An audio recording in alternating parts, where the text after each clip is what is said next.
In every case, whatever is coming to you is a vibrational indicator of what you've got going on vibrationally.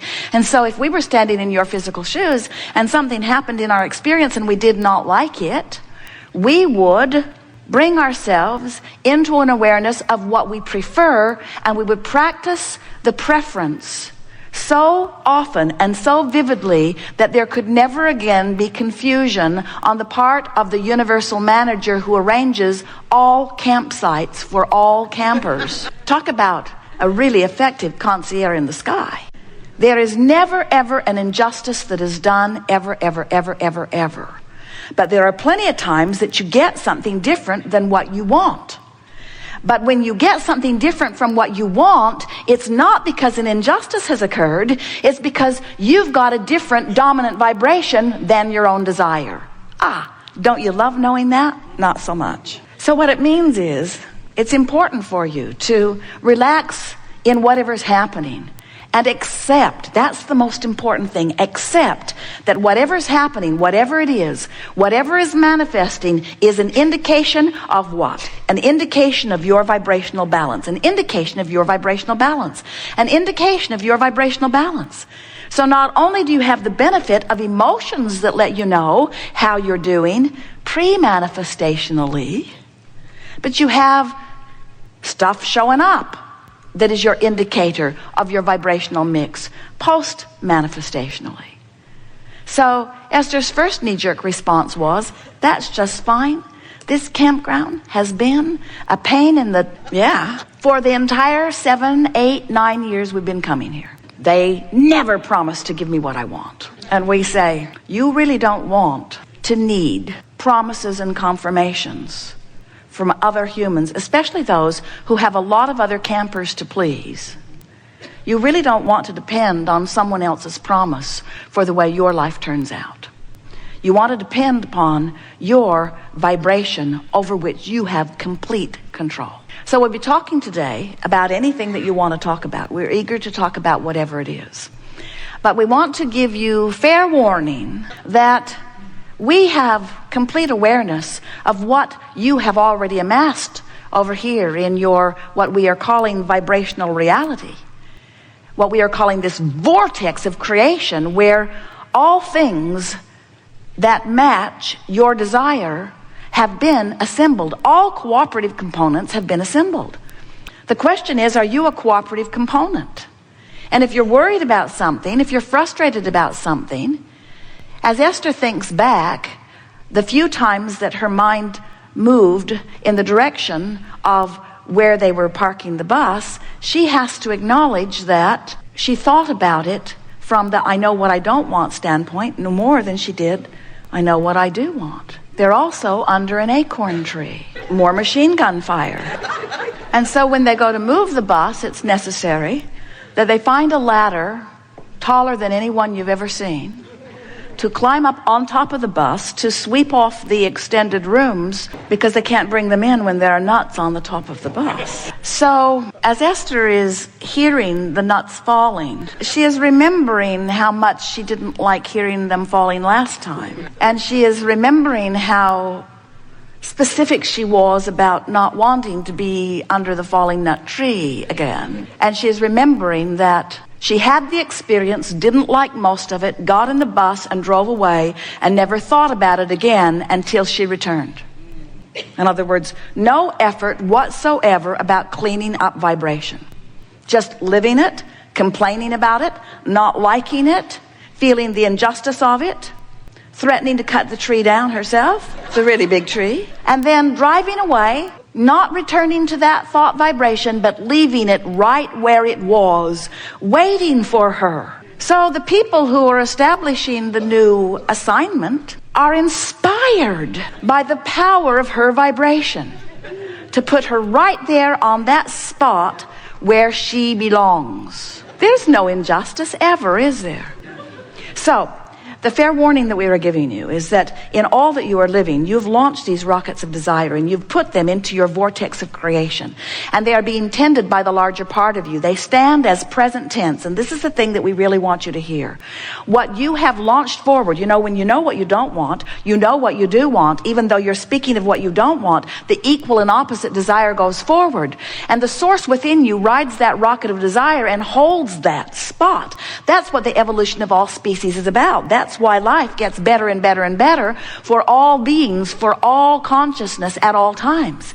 And so as we are visiting with you, even though you may have something going on, and clearly you do, there are all kinds of vivid things that are happening in your experience, and much of them you like and much of them you don't want. In other words, Jerry and Esther have a magnificent life. As we tell this story, there are glitches in their vibration and there are glitches in your vibration. And that's really what we want to talk about. We want to talk about how to work the glitches out of your vibration. How to bring yourself consciously into alignment with what you really want and who you really are. Because there is the way you gain control of your experience. You have to give up your effort at controlling the uncontrollable. Jerry and Esther have befriended so many people at that campground, thinking that they would have an inside scoop on how the campsites were assigned. And it never works out, because no one can buck their current. In other words, you cannot receive from anyone, even very well-meaning people, something that defies the vibration that you got going on. You got one choice and one choice only, and that is to line up with what you want by giving more attention to it than the opposite. So, what do you want to talk about? It is our promise that we will do our best to stand inside your vortex and call you this way. And if you are too far from the vortex, you won't hear us. We'll just annoy you. So we won't call you forward at all. If you're too far from the vortex, it will be annoying for you. So here's how it works. You were source energy before you came into this body. Now, you don't remember that. Some of you speculate it, and some of you sense it, and some of you have enough resonance within you to know it. But for the most part, humans don't have any real connection with who you were before you came forth into this physical body. And we're not really big proponents of that anyway, because before you came into this physical body, you were source energy. But even though you are now in this physical body, that part of you still exists. So present tense, it's not something that was. I was non-physical consciousness before I became present physical person in this physical body. The correct way of understanding it is I am non-physical energy while at the same time I am in this physical body. And if you can accept those two vibrational perspectives or beingness or vantage points, then and only then will you understand what your emotions are telling you. Because your emotions in every moment are the blend, sometimes better, sometimes not so good, the allowing of the blending or the resisting of the blending of who you really are. And the more you're allowing it, the friskier you feel, the more exhilarated you feel, the more passion and clarity and stamina, the more vivid life is, the more love and joy and appreciation you're feeling. But the more you pinch that off, which is what resistance is, which is what thinking thoughts that are counter to who you really are and what you really are knows, when you think those resistant thoughts, then the emotion that you feel is the pinching off, letting you know that you're not fully flowing in the way you intended to. Negative emotion that feels like fear or anger or resentment or disappointment or any of those negative emotions. So the better you feel, the less you are resisting who you are. Now, a more positive way of saying that is, the better you feel, the more you are allowing the wholeness of who you are. But the reason that we want to say to you, in a way that you can really hear it, the better you feel, the less you are resisting who you really are, is because it's just that resisting thing that you've got going on that is keeping you from who you are and what you're wanting. Because while you are here in this physical body and you are exploring the variety that surrounds you, you are launching these rockets of becoming, and you are, the larger part of you, far and away the larger part of you, is becoming, from our point of view, present tense, has become, is already what you're asking for. So while you're in this body launching these rockets, the larger part of you becomes it, but you sometimes, in fact, quite frequently, don't let yourself flow in the direction of what you have actually become. And that is what negative emotion is. That's why negative emotion exists. Life caused you to become more, and you're not going. Not right now. Because you're still beating the drum of why you ask for it. I really, really need it, and it's wrong that I don't have it, and those other ones over there have got it, and I don't think it's fair, and when am I going to get my share, and I really want it now. And so, as you are observing life, there are plenty of things that are happening today in your life that are not exactly as you want them to be. But if you could understand that in all of that living of life, you've been asking for improvement, even if you are only a one-celled organism, you've been asking for improvement. You're far more than that. You're genius, leading-edge creators. As you are asking for more, that asking has already actualized vibrationally. And if it had not, then negative emotion would not be possible. In other words, if you had not expanded beyond what you are allowing, you would never feel negative emotion. Or, if you have expanded and you are allowing the expansion, you will feel positive emotion. But if you've expanded and you're not allowing the expansion, then you feel negative emotion. So, a lot of times, the negative emotion you feel feels like it's someone else's doing. They're doing that to me. Esther made a reservation at one of the places that they like to park their bus in the Boston vicinity.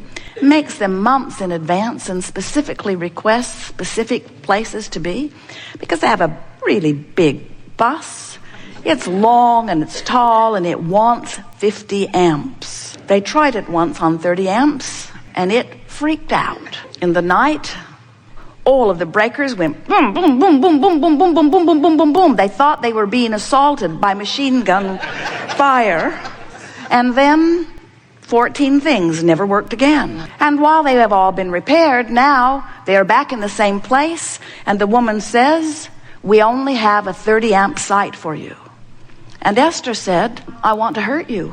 Well, it's a knee-jerk reaction. When someone hurts you, don't you want to hurt them back? And doesn't it feel like it's somebody else's fault? And Esther said, seriously, I would have never, ever, ever agreed to that because we've had experiences in this park with 30 amps. And the woman said, well, we record every phone call. And Esther said, that's good for me because I know that I requested with great specifics a 50 amp site. And so they dug up the recording.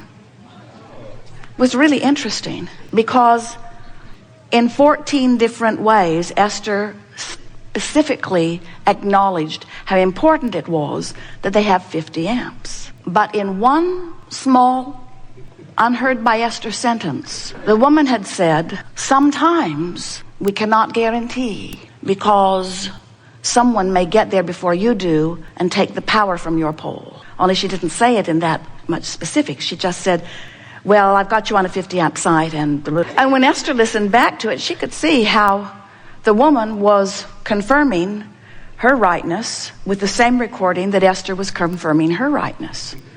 How can we both know that we're right? Now, what we're getting at is, so something that should not have happened, happened. Or should it have not happened? Or should it have happened? In other words, as Esther listened back to the recording, she realized how many times she mentioned how important 50 amps were from her place of clearly knowing that she didn't want 30 amps. In other words, it's tricky, isn't it? In other words, the way it turned out and what Esther now knows about law of attraction, which she's been arguing with all day, but she knows that she is not the one exception in all of the universe, although she thinks that if anyone should be, it should be her. But Esther acknowledged, because of the way it turned out, because the way things manifest, that's your proof, isn't it? The way things manifest is your proof of what's going on in your vibration.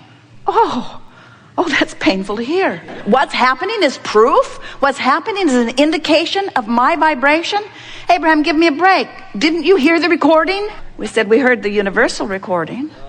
We heard the same recording that Law of Attraction heard.